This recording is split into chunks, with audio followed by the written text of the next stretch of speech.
تبارك الذي بيده الملك وهو على كل شيء قدير الذي خلق الموت والحياة ليبلوكم أيكم أحسن عملا وهو العزيز الغفور الذي خلق 7 سماوات طباقا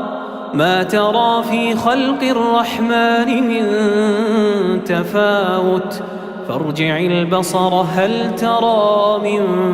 فطور ثم ارجع البصر كرتين ينقلب إليك البصر خاسئا وهو حسير ولقد زينا السماء الدنيا بمصابيح وجعلناها رجوما للشياطين وأعتدنا لهم عذاب السعير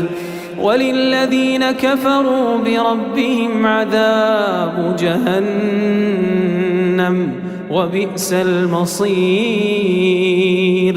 إذا ألقوا فيها سمعوا لها شهيقا وهي تفور تكاد تميز من الغيظ كلما ألقي فيها فوج سألهم خزنتها ألم يأتكم نذير قالوا بلى قد جاءنا نذير فكذبنا وقلنا ما نزل الله من شيء إن أنتم إلا في ضلال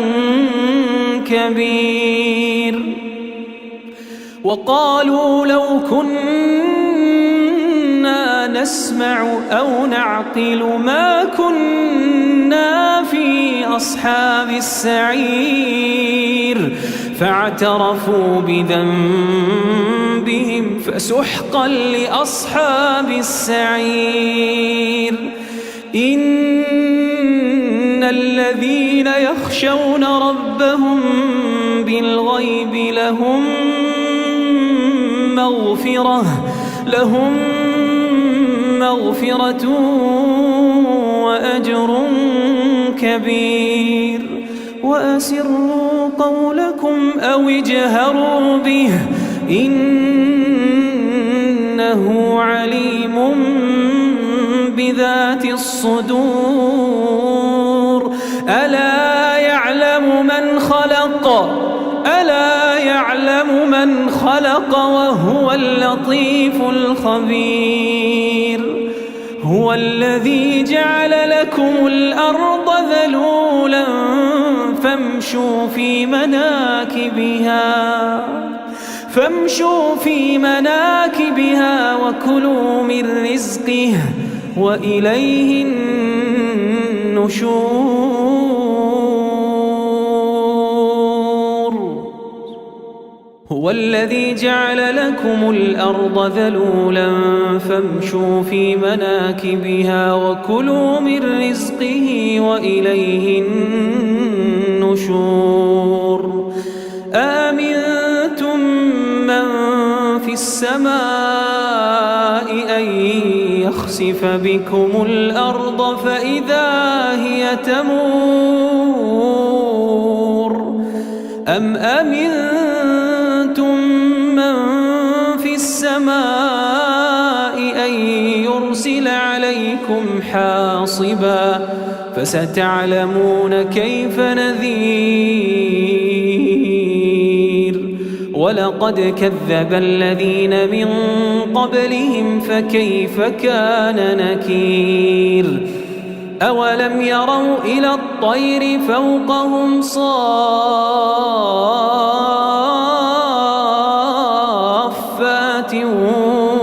ويقبضن ما يمسكهن إلا الرحمن شيء بصير أمن هذا الذي هو جند لكم ينصركم من دون الرحمن إن الكافرون إلا في غرور أمن هذا الذي يرزقكم إن أمسك رزقه بل لجوا في عتو ونفور أفمن يمشي مكبا على وجهه أهدى أمن يمشي سويا على صراط مستقيم قل هو الذي أنشأكم وجعل لكم السمع والأبصار والأفئدة قليلا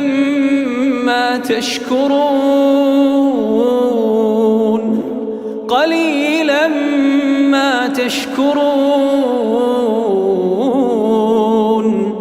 قل هو الذي ذرأكم في الأرض وإليه تحشرون ويقولون متى هذا الوعد إن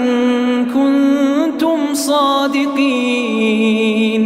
قل إنما العلم عند الله وإنما أنا نذير مبين فلما رأوه زلفة سيئت وجوه الذين كفروا وقيل هذا الذي كنتم به تدعون قل أرأيتم إن أهلكني الله ومن معي أو رحمنا فمن يجير الكافرين من عذاب أليم قل هو الرحمن آمنا به وعليه توكلنا فستعلمون من هو في ضلال مبين قل أرأيتم إن أصبح ماؤكم غورا فمن يأتيكم بماء